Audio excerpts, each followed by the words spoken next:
All right, well, let's get started. I'm Lorraine Collins. I'm a professor in community health and health behavior.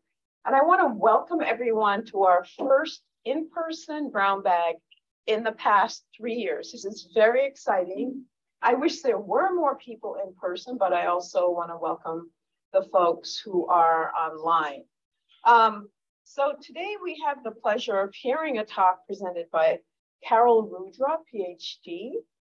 Her current position is clinical assistant professor in the Department of Epidemiology and Environmental Health within our school. In terms of education, she received a bachelor's in biology from Scott College in Decatur, Georgia, then an MPH in epidemiology at the Rollins School of Public Health at Emory, and then a PhD in epidemiology from the University of Washington, an educational institution I hold dear because I did my postdoc there. Oh, I didn't know that. Yeah. So in terms of her areas of interest, Dr. Rudra specializes in perinatal epidemiology, including looking at the impact of physical activity on pregnancy complications and maternal wellness.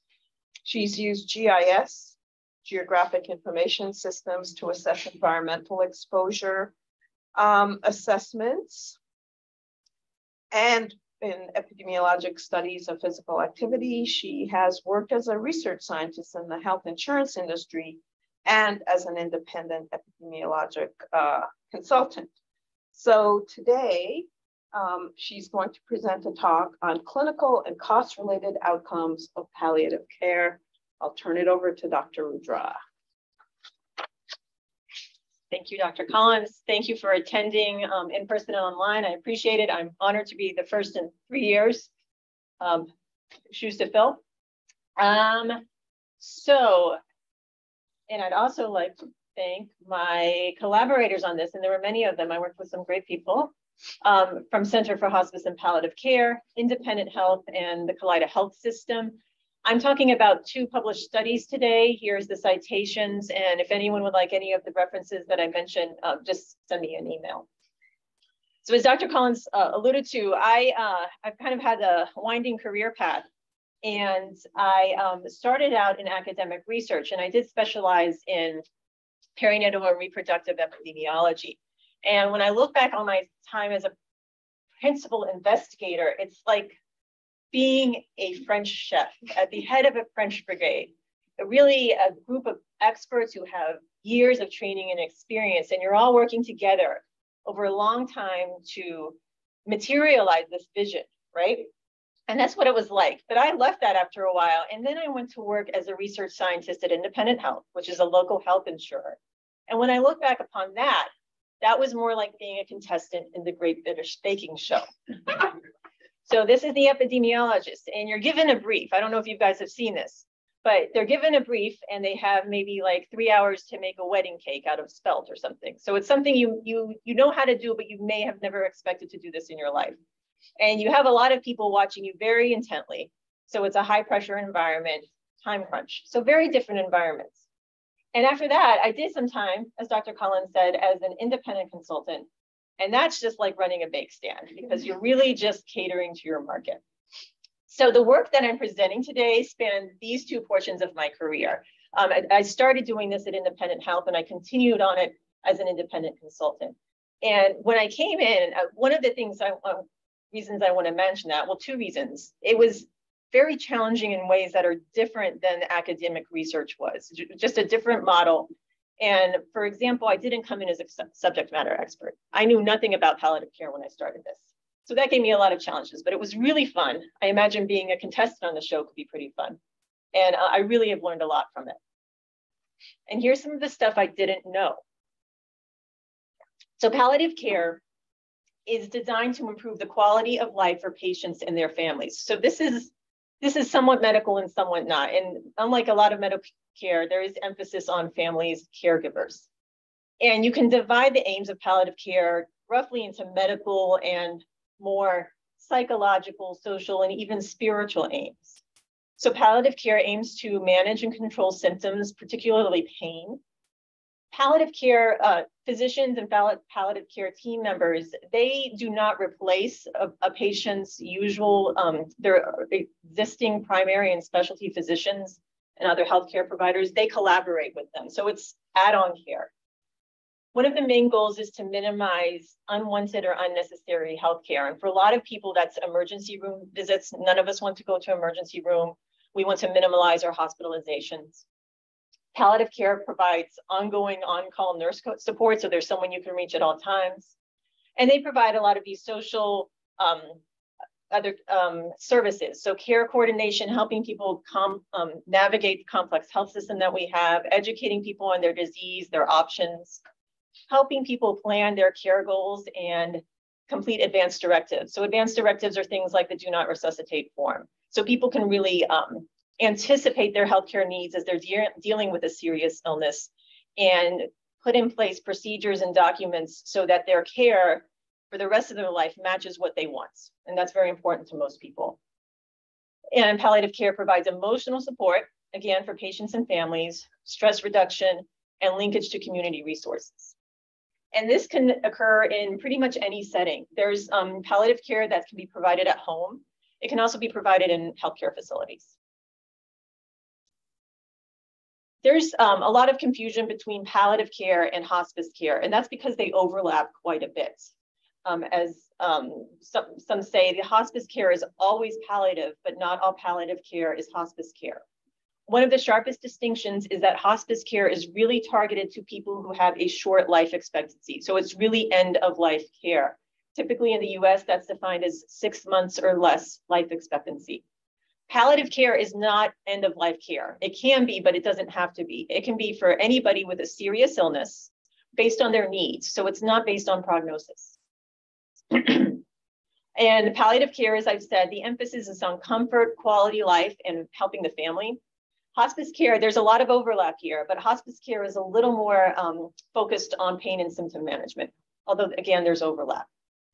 Another sharp distinction between the two is that hospice care starts after curative treatment ends. So perhaps a patient has cancer, they've exhausted their treatment possibilities, they accept that, and then they move into hospice. Palliative care is compatible with simultaneous curative treatment. So you can be trying to cure your disease while you were in palliative care. And in the United States, the insurance coverage is complex. Generally, palliative care is less covered than hospice care.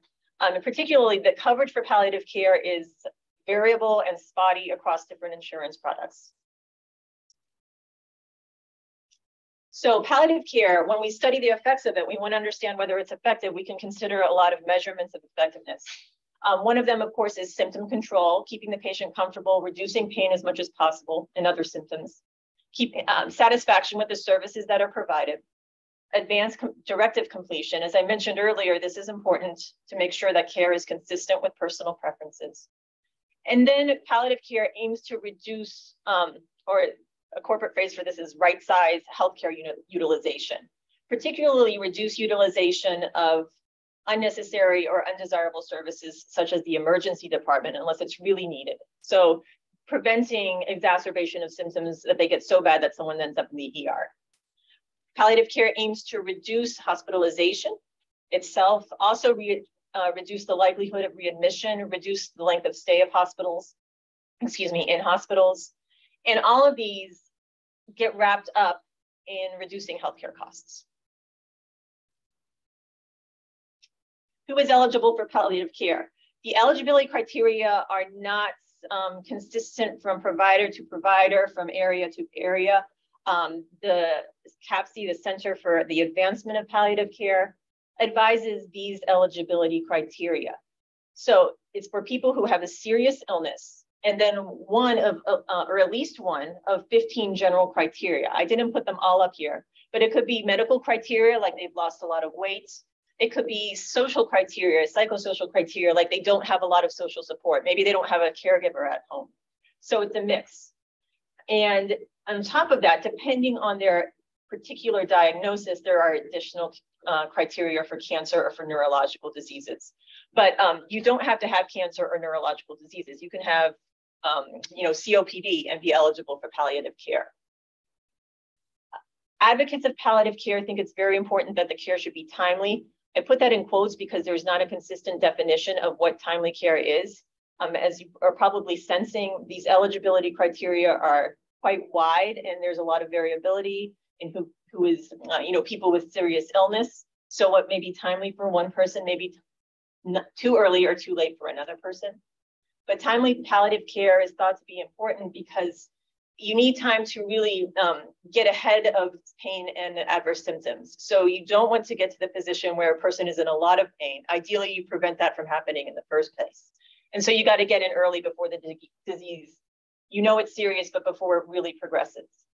It also takes a lot of time to establish the rapport and the trust that is necessary for effective psychosocial care. So if one of the goals is to provide stress relief and education and family supports, it's hard to do that when the provider and the patient don't have a strong relationship. You can't really do that with someone you just met 20 minutes ago.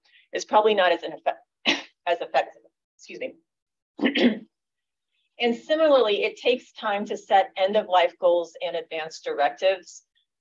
Deciding how you want your treatment to go, whether you want to end treatments, whether you want to be resuscitated or not. Those are big decisions, difficult decisions. They're not something you can set up very quickly. So all of this takes time. So it's thought that palliative care is best done sooner than later. Here is one model for referral into palliative care. So these authors argued for the importance of timely referral, and they identified facilitators and barriers. And I won't go through them all. I just want to point out a couple. For timely specialist palliative care referral, and I should say that this applies to not only specialists, but for any disease. Systematic screening would be really important, but that is not typical in the United States. Another facilitator would be attitudes, and that kind of translates to the fact that there's a stigma associated with palliative care. There is a stigma mostly because it's mixed up with hospice, and people are resistant to enter into care that implies that they are dying. It's very hard to do that. And so some people may want to avoid it for that reason, or they may think they're not eligible because they are not dying. And finally, there's a lot of systemic difficulties in terms of the logistics, just the coordination that is required for referring people, for setting it up, for getting the channels that deliver palliative care. That's just complicated in terms of logistics. So I'm an epidemiologist, and when I look at a model like this, I kind of think of two epidemiologic concerns. My first concern is I see a lot of complexity in who gets into palliative care. And I think this model is a simplification, as all models are. So this isn't even all of the complexity. And when we think about who gets into palliative care, when we're trying to understand the outcomes associated with palliative care, we need to compare those people to a comparison group. And if we have a hard time understanding who gets it, then we're going to have a hard time probably getting an appropriate comparison group. And that can introduce selection bias. And I'm going to talk about that. The other difficulty that I see here epidemiologically is we have lots of outcomes here associated with palliative care. And some of them are harder to measure than others. Quality of life is quite subjective. And some of these subjective outcomes, as I learned, are not routinely captured in relevant databases. So when we analyze data to understand the outcomes associated with palliative care, we may not have access to all the data that are really important. And I found that out. So now I'll go into the two specific studies that we worked on here. The first one was a study of home-based palliative care. And this is provided by the Center for Hospice and Palliative Care at Buffalo. And their program is called Home Connections. So we wanted to describe the Home Connections participants' clinical outcomes over time. So this was a longitudinal study. And this is, Home Connections is available to Erie County adults who have a chronic illness. And in Erie County, for this particular program, there's referrals from lots of different sources. That can be from the patient's physician. It can be from the hospice or palliative care agency, local insurers, or people could read about it on the website and decide they may be eligible, call them up and undergo a screening. So there's a lot of referral sources. And their care team is comprised of a nurse coordinator, a social worker, volunteers, and the palliative care physician, who does not replace the current physician. And I've talked about most of these services. The only service that I haven't mentioned is transition to hospice if it's necessary. So the Center for Hospice and Palliative Care, of course, operates both. So they can recruit someone into palliative care and enroll if it's necessary. And then if later on it becomes necessary to go into hospice, if that's a better fit, they can make that transition. So these were the outcomes that we looked at. We measured demographics, the characteristics of patients who were enrolled.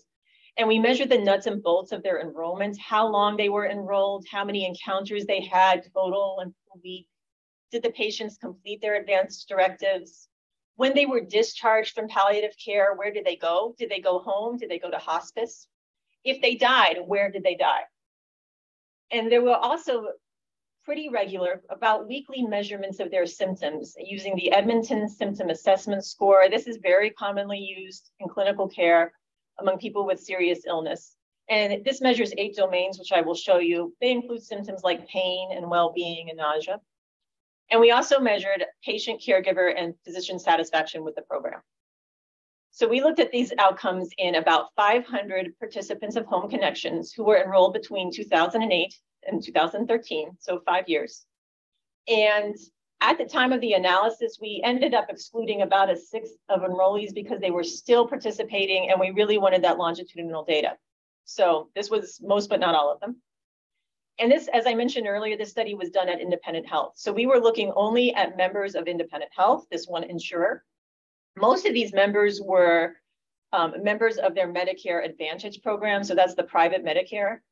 Some of them were members of other programs like commercial insurance. Most of them, 57%, were women. This is typical. Palliative care seems to be more commonly used in women. Not really surprisingly, most of them were age 70 or older. Most of them are white. Palliative care seems to be disproportionately enrolled or used in white people compared with other races and ethnicities. And about half were married.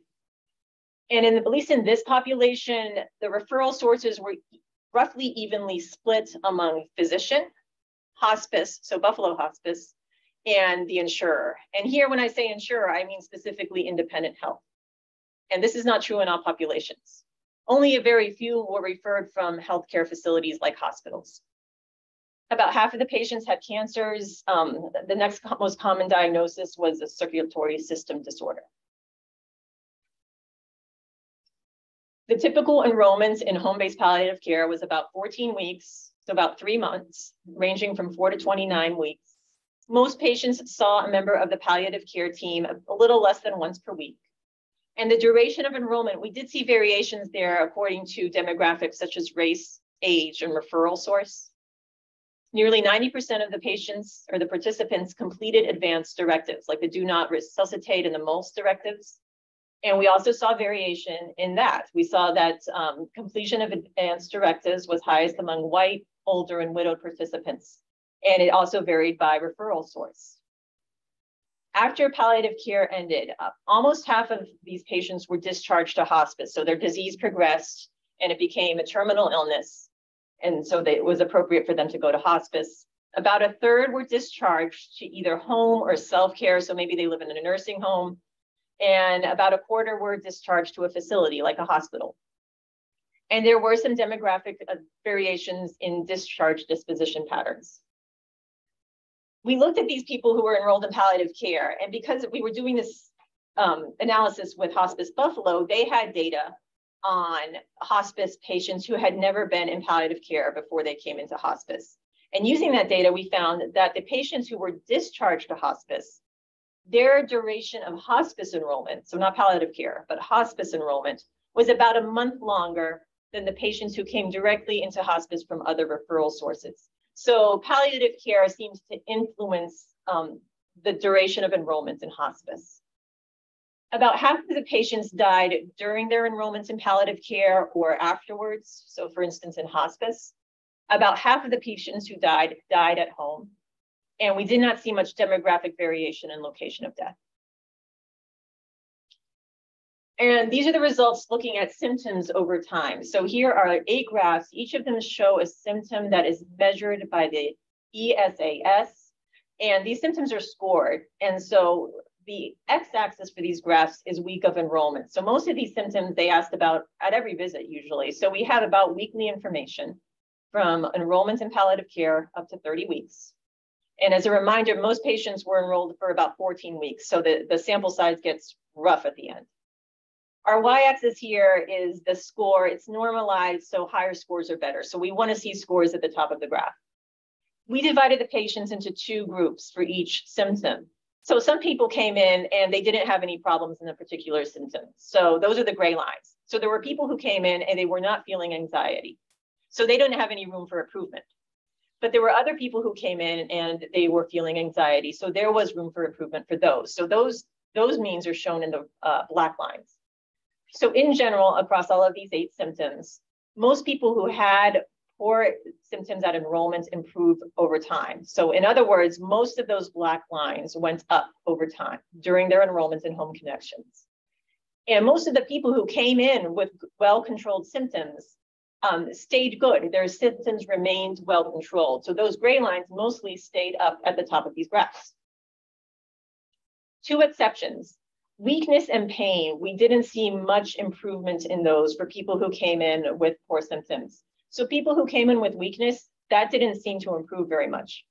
Similarly, people who came in with pain, it didn't seem to improve very much. And particularly with pain, you can see these lines are really jagged. There were not a lot of people who had poorly controlled pain. So this finding is based on a small sample size.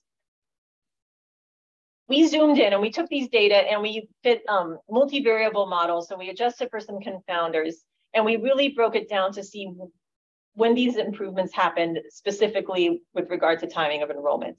So when we break these lines down, we found that these improvements really happened in the first 10 weeks of enrollment. So we saw a plateau for people coming in with poor symptoms. There's a rise, and then by 10 weeks, it kind of levels off and plateaus. And you can see that in most of these black lines. And these improvements were statistically significant in these first 10 weeks. And then those lines were pretty much flat after the first 10 weeks. So we saw that most symptoms improved pretty quickly and then leveled off. And this was true for all of them, except there were not significant results for depression and pain. And unrelated to these graphs, we did find that nearly all of patients, caregivers, and physicians reported high satisfaction with the services provided by home connections. So some of you may have picked up on the fact that this study did not have a comparison group. And epidemiologically, this is a huge limitation. I cannot directly compare these numbers to people who did not receive palliative care. Maybe their anxiety was improving over time. Maybe their pain was being controlled. I don't know. I don't have that data. We tried very hard. I spent months trying to get a comparison group for this. And I used this method, which I'll describe in a minute. And we couldn't. And I think there were 2 main reasons we couldn't get it. One is really prosaic. At Independent Health, during this time span, 2008 to 2013, there were some changes in the databases because they changed providers. So some of the numbers we were crunching to try to identify a comparison group, those definitions changed. Some of the important variables were missing for a while. So we just had kind of a poor data problem. I think probably the bigger problem we had is that there wasn't a lot of overlap between our home connections participants and the other members of Independent Health who would have been a good potential comparison group. So we didn't have a lot of people who were eligible or who appeared to be eligible for palliative care, but didn't get palliative care. That could be for 2 reasons. I think both were probably operating. We probably did not have the best model to understand who exactly got into palliative care. And I'll show you that in a second. But as you've seen already, there's those complex, those diverse predictors of enrollment, all of those levers that I showed you, make it really hard to figure out who is in palliative care. And then that makes it really hard to figure out who should my comparison group be? Who's the valid comparison group? The other thing that I think was happening, I put a question mark here because I don't have data to prove this, but I think that Independent Health was quite good at promoting palliative care. They had case managers who really worked hard to identify people who would benefit from the service, who were eligible. So I think that most people who were eligible were at least approached and got it if they wanted it. So that would have reduced our comparison group. So despite those limitations, I think we can make a few conclusions. We don't have a comparison group, but we can compare some of these numbers to national averages. Dying at home, for instance, in Home Connections members, it was about twice as common as it is nationally. So about 25% of Americans die at home. About half of Home Connections members did. And so that's, I think, a good finding, and that's a pretty stark difference. And even 47% is probably too low. When you do surveys, most Americans do not want to die in a hospital, right? Most of us really do want to die at home because, we have family there, it's more comfortable. Advanced directed completion was also much more common in Home Connections members compared to in US adults with serious illness.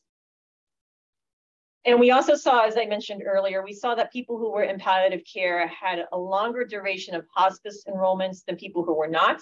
The other hospice Buffalo, so this is a local comparison. So they had about a month of hospice enrollments. In the US, most palliative care and hospice advocates think that hospice duration in the US is way too short. The median at the time, this time was about 20 days. Most people think that needs to be longer to be more effective. And we didn't have a comparison group, but when we looked at those graphs a couple of slides ago, and we saw that plateau effect, that those symptoms really improved pretty quickly after enrollments, that to me suggests specificity of exposure timing, that if improvement had nothing to do with palliative care enrollment, I'd expect to see maybe a flat improvement. I wouldn't expect to see a bump up and then level off. So that improvement was really tied into the week of enrollment.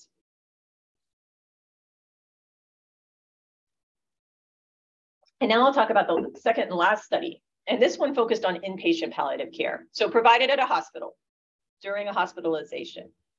And here we're looking at the influence of inpatient palliative care on hospitalization costs and readmission rates. So we have a couple of new outcomes.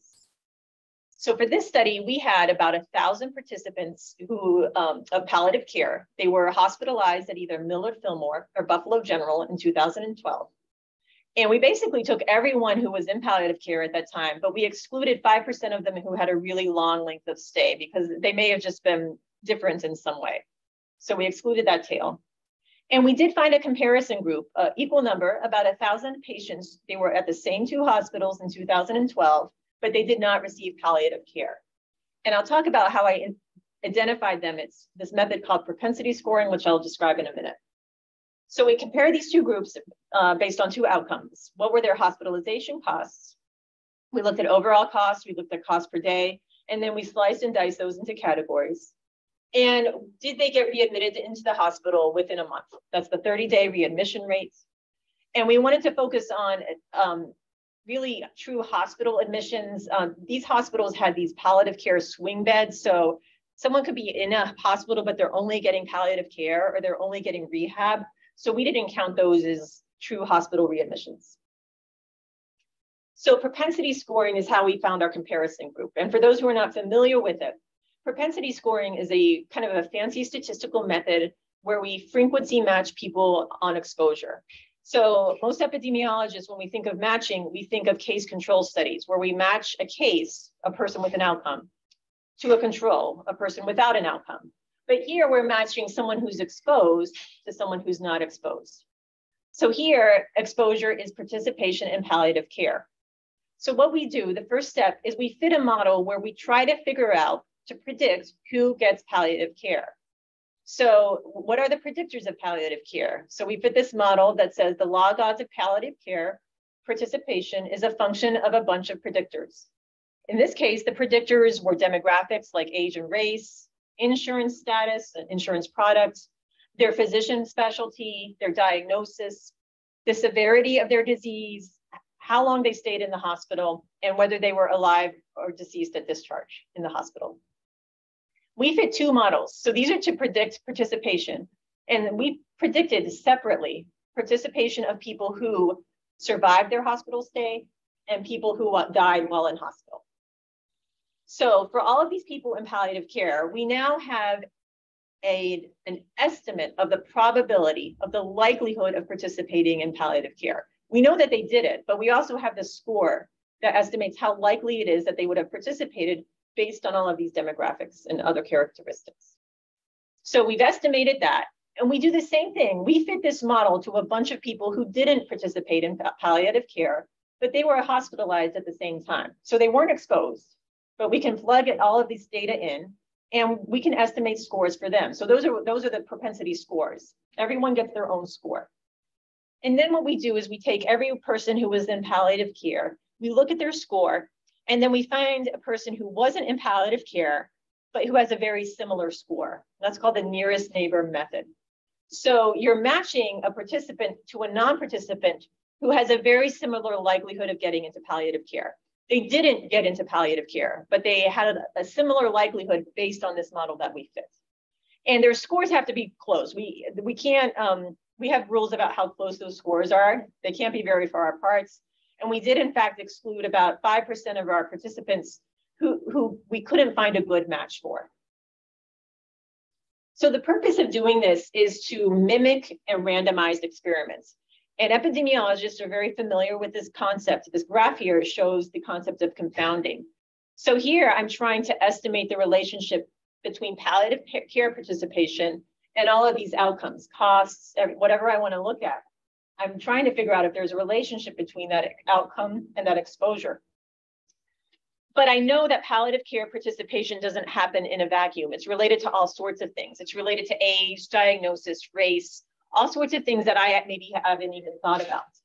The beautiful thing about a randomized experiment is it makes it so that exposure is only related to random chance. When we randomize someone to participate or not participate in palliative care, the only thing that participation is related to is the flip of that coin. So we are breaking that arrow. It's a very powerful tool, right? That nothing will be related to exposure except the flip of the coin or the random number generator. So this arrow is broken for everything. And that's great. That's why randomization is so wonderful. It basically breaks confounding. And I should say this arrow still exists, but that's fine. For confounding to occur, we need both of these arrows. So we only need to break one. So propensity scoring aims to mimic that by making people similar with regard to all of these predictors. The problem is it's not as strong as a tool if our model is wrong. So if we are missing a predictor or many predictors, maybe something like spiritual beliefs is related to palliative care participation. If I haven't thought of that, or even if I've thought of it and I can't measure it, it's not in my model, then this tool is going to be weaker than randomization. So we try to be like randomized experiments, but we're trying, but we're not perfect. We're not getting there completely. And here are our results. So by design, we matched all of this stuff. So by design, the demographics were similar in both groups. Unexpectedly, participants were mostly older, mostly white, a little more women than men, mostly Medicare, either a traditional or private Medicare. Most of them, well, about half of them were referred to by their physician who was an internal medicine doctor. Lots of diagnoses. We matched on length of stay. Length of stay was similar between the two groups. The people who participated in palliative care were more likely to be discharged to home or hospice than to be discharged to a facility. And those differences were quite stark. And we did find that people in palliative care had lower hospitalizations costs. It was about $1,400 lower per admission. And that was true whether people died while they were in hospital or whether they survived and were discharged alive. And if you look at cost per day instead of cost per admission, we still find similar, I mean, it tracks, we find similar patterns. When we broke down costs, we really found that the differences were strongest in the ICU, intensive care, and laboratory categories. So they did seem to be service specific, and most people would want to avoid the ICU. So that's good news. And this 1,400, that translates to about a 12% reduction in costs. And that was really quite similar to two prior studies. They found, I think, like 11 and 15% reductions. So we have some consistency with other literature. Now, when we looked at the relationship between palliative care and readmission rates, that was a little more confusing. People who weren't in palliative care, so our comparison group had a readmission rate of about 7%. People who were in palliative care and transitioned to hospice, they had a much better, a lower readmission rate. It was about 1%. On the other hand, people who were in palliative care while they were in the hospital, but then went home or to a skilled care or facilities, they had a higher readmission rate. So it was really a mixed result. One way we could interpret that is that for palliative care to reduce readmission, it works best when palliative care is being coordinated with hospice. So evidence that treating palliative care and hospice as a continuum is beneficial. Now, some of you may have been thinking, I mentioned that we adjusted for length of stay and vital status. And as an epidemiologist, that made me nervous because they can't be confounders. So let me go back to my beloved confounding tree here. This is the confounding diagram. For something up here to lead to exposure, it has to come before exposure. So discharge, vital status at discharge, right? That happens at the end of the hospital stay. Was the patient alive or deceased? That can't happen before palliative care participation, right? So the arrow is going the other way. And when I see the arrow going the other way, that's not a confounder. That could potentially be a mediator. So it made me quite nervous to adjust for vital status at discharge. And am I going backwards here? No, sorry. Length of stay, because length of stay also wasn't complete until the last day, right? And referral to palliative care did not happen on the last day. This is common in the literature, and the reason you adjust for it is because it's such a strong predictor of costs. I mean, obviously, length of stay, vital status, huge predictor of costs, and any of the outcomes we want to be interested in. But so there's, I would say, controversy over whether you should adjust for it. Luckily, reassuringly, I reran propensity scores. I left these variables out. I chose a new comparison group, and I didn't get meaningfully different results. So I'm thinking this is methodologically questionable, but it didn't matter in terms of the conclusions of the study. Now, should we still be worried about residual confounding? Was that model very strong? And my answer is absolutely, we should be worried. I didn't even get into, I can think of several things that model didn't measure at all or didn't measure well. So that is a limitation. One way we got around that a little or tried to reassure ourselves is we looked at the temporality. We kind of zoomed in, got a granular look at the timing of cost savings. We tried to figure out whether those cost savings that we saw started before or after palliative care began. So what we did is we compared those costs per day between palliative care participants, those are the black lines, and the comparison group of non-participants, those are the white lines, according to when palliative care started. So in this graph, that's called the initial consult. Initial consult 0, that means the day the person started palliative care while they were hospitalized. So of course, people who weren't in palliative care, they don't have an initial consult. They never started it. So we had to give them a reference day. So what is the reference day? Basically, we looked at the median day of consult and we used that as our reference day. So people who were in palliative care and who were hospitalized for 9 to 16 days, typically the median day of that palliative care began was day 6 of their hospitalization. So day 6 of hospitalization equals day 0 of palliative care. So we assign that as the reference day for the comparison patients. And what we found out was when you line up the costs per day according to day of consults, we did see that there were these pretty strong differences between people who did and did not have palliative care in terms of their costs. And if you look at the timing before palliative care started, you don't see as strong differences. Now, if there were no confounding, I would expect these two lines to be exactly the same. I do see some differences. So I do think that we do have residual confounding here, but it's not entirely explaining our results. So this study had great financial data, which was a strength, but you'll probably notice it was the flip. It was the opposite outcomes, basically, of our first study. We couldn't get a population where we examined both of those together. This study, our propensity score worked. I think it worked quite well. I think we had a pretty strong comparison group based on the data I just presented.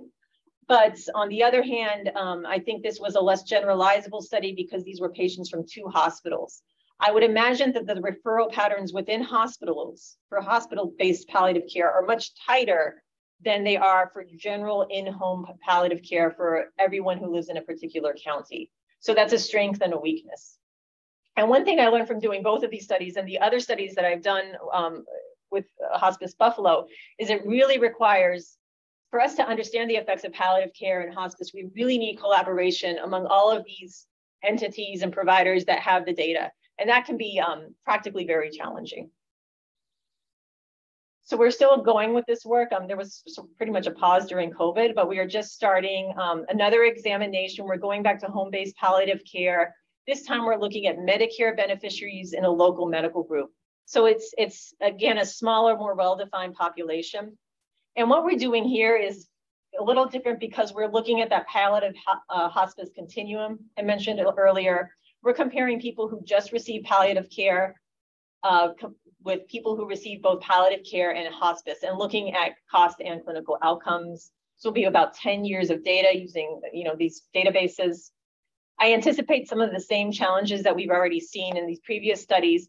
I'm also really interested when we get these data to look at, I'm interested in this generally, how COVID disrupted everything in epidemiology, right? How it disrupted. So I imagine COVID greatly disrupted people's referral into palliative care, maybe even whether they chose to use it if they were eligible. We may see that COVID has modified the effect of palliative care on any of these outcomes. So I'm looking forward to playing with that. And I will take any comments or questions. Thank you.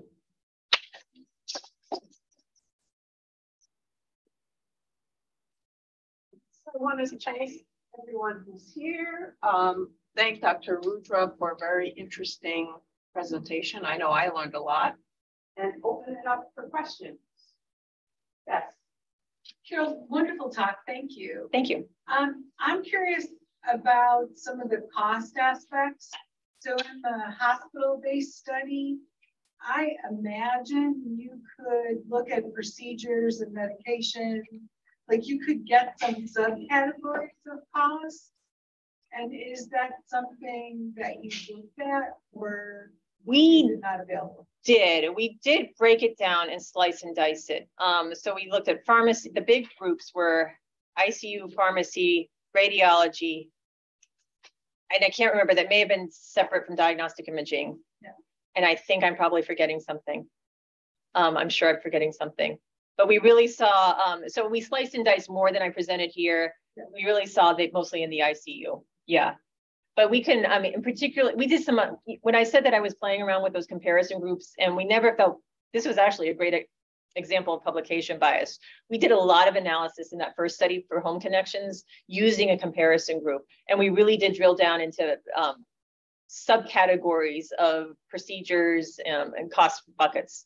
And we ended up not publishing that because we really were never convinced that it was a great comparison group, but we did do it there. And also in the home connections, we really saw the evidence of effect seemed to be in ICU. ICU. Yeah. You mentioned ethnic differences, and some of it may be related to the programs that you were studying, but can you comment on the role of socioeconomic status in all of this? So I think a lot of it is driven by health insurance, certainly. So for instance, I mentioned independent health was really, from my perspective, really good at pushing people who needed it, identifying people who were eligible and encouraging them, making them aware of it. Other insurers, I do not think were as much. So it's really, and that, why does that exist? It really depends on the relationship between the hospice agency and the insurer, perhaps. So a lot of that is, what's the word? It's kind of stochastic in terms of networking, reasons that maybe shouldn't influence healthcare, right? There seem to be so many, we think that healthcare should be kind of available to all, I think this equally, but why does one group get more information about hospice? It could be something as basic as connections, right? So I think a large driver, I'm not an expert on this, but my opinion is, or my reading of the literature, which is pretty scant, is a large driver is the vagaries of the insurance market in the United States. Hospice is available to Medicare and Medicaid. And Medicaid is, the low socioeconomic public insurance, basically, in the United States. Palliative care outside of hospice is not covered by Medicare. There's a push to do that. And palliative care is, the coverage of palliative care differs from state to state in terms of Medicaid. So it's really, I don't know what the word is, geographically stochastic in a way that it shouldn't be.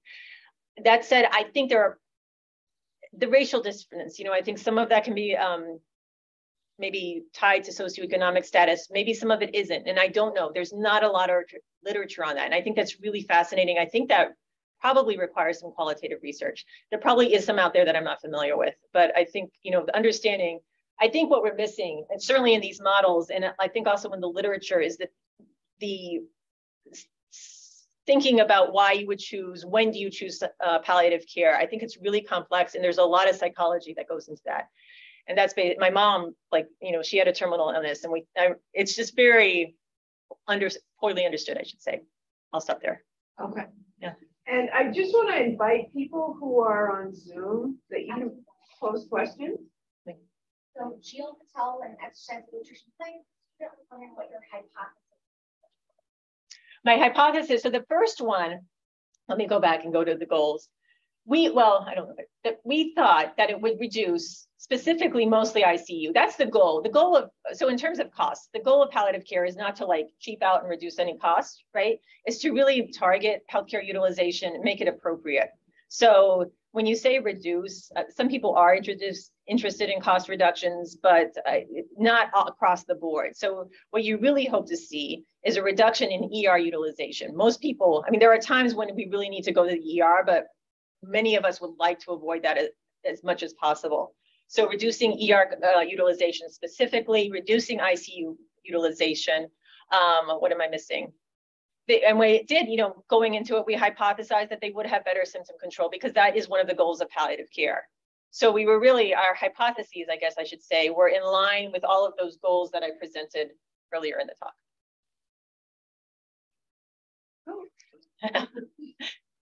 Carole, just curious whether the cost difference between the two actually can offset the cost for the palliative care itself. Good question. Does the cost savings offset the cost of palliative care? That I don't know.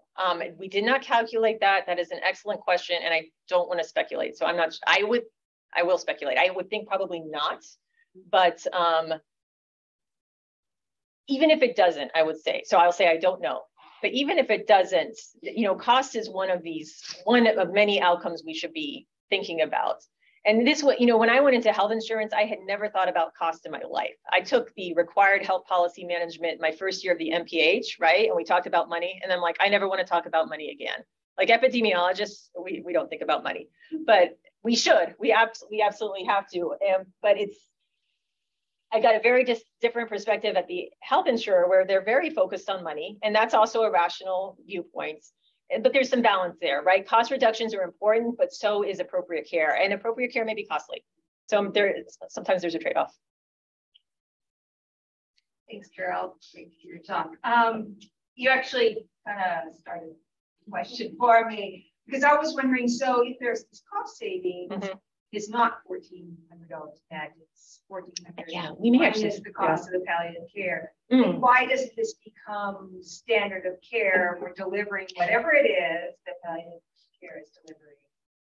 And are folks talking about that? Why isn't it standard of care? Are folks talking about it? Yes, there is huge push at the people who advocate for hospice and palliative care that it should be covered. I should say specifically palliative care should be covered. Yes. Why isn't there? I think there's always some skepticism. So we provide evidence, but there may be skepticism about the quality of that evidence. And, there's limitations to our evidence and the other evidence that people make. So that's reasonable. I think going maybe from a health insurer perspective, going from not covering something to covering something is hard. Maybe there may be some resistance. Like a middle of the road where you understand what the palliative team is doing and it works, and you adopt that strategy. Yes. And I think there is some movement toward that. To building it into, so maybe it's not a separate benefit of palliative care, but there are palliative care methods and principles that are more incorporated into care. And from my perspective, there does seem to be a movement toward that. Yeah. Our health insurance system is a mess. I will say that on a recording for posterity. It's just, yeah. Especially the sausage, yeah. I have a question Yeah. about like the propensity score matching. And you were saying when you set that up, like you don't want to be missing any key predictors because that might not make your model good. Is there a certain like guideline that you're looking for of we're looking for to cover X percentage of the variance in this outcome? Or is there a point where there's too many predictors where it becomes hard to match people? There are statistical guidelines for trying to figure out what makes a good propensity score. So like diagnostics, there are some, and I did look at those. I probably can't, I know. So one of them was at 20%, like the near, like how near is the nearest neighbor. And there were other ones. I remember I did spend a lot of time looking at diagnostics. There is, to my reading of the literature, there's not a huge consensus around what those diagnostics are. So, you know, like when you do a linear model, there's kind of pretty much, I think, consensus around steps you go through. For this, it's more Wild West. So I did look at some of those, but there's not like a checklist to say this is, we were successful, we were not. And I mean, I glossed over it, but there was really a lot of debate about were we successful? It's kind of an open question. It would have been a great methods paper, actually. Richie from Exercise Science is asking if there's any future research on this particular study that you did, the study that you mentioned are coming in the future. And any possible outcome that you would hope to. So Buffalo Hospice and Palliative Care, they do great research. They're always doing research, and they're doing some now. I'm involved in some of it. I'm not involved in all of it. So they are, I don't want to speak for them, but they are looking at other research other than this in terms of, yeah, in palliative care. Yep. And Ryan from the Individualized MPH is wondering why you chose a 30-day readmission rate. And could results have changed if it were 45 to 60? Great question. They could have, I am sure. 30-day readmission rate is a benchmark for, I know Medicare, and I believe Medicaid, study hospitals and use 30-day readmission as this definition of people are coming back to the hospital too soon. So if you see a lot of 30-day readmissions, that's raises the red flag of these people, maybe they didn't get good care, and that's why they fall sick so quickly and come back, or maybe they were discharged too soon. So the federal and state governments keep a close eye on 30-day readmission rates. So we're doing it for consistency with other literature. May have the results changed if we use 15 or 45? They may have. I think I looked at, I think I played around with the cut point, if I remember correctly. And I think if it had changed, I would have remembered that. Which is not a reassuring answer, I guess, but we're using it for consistency basically. And that's, you know, I need to stop, but right, we make these benchmarks, and then I talk about this in one of my courses, juking the stats. Sometimes we start chasing benchmarks instead of using the benchmarks appropriately to evaluate things. We try to juke the benchmarks. Yeah. Okay. Okay, well, thanks again. Thank you all all. our questions were really interesting, and we appreciate your presentation. Thanks for inviting me. Rudra.